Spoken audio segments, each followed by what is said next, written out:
আসার আগেই আল্লাহ বাবাকে তুলে নিয়েছে। এবার নবীর আম্মা আমেনা বলে, আল্লাহ আমার ছেলে বাবার চেহারা তো দেখেনি, সন্তান বড় হলে তাদের বাবারা তাদেরকে নিয়ে ঘুরতে যায়, হাঁটতে যায়, মেলায় যায়। আল্লাহ গো, আমার ছেলে কি বেড়াতে যাবে না?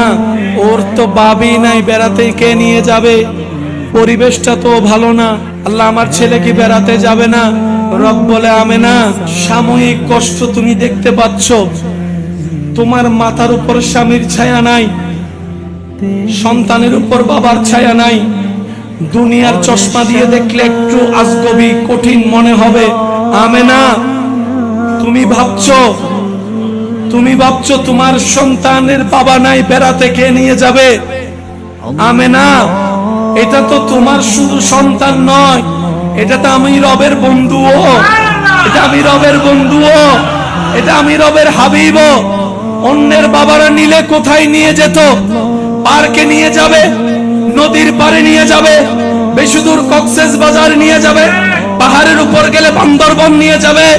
আল্লাহ বলে, আমেনা একটু সময় দাও, একটু বড় হতে দাও, আমার বন্ধুকে আমি এমন জায়গায় বেড়াতে আনবো যেখানে মানুষ কল্পনা করো আসতে পারবে না।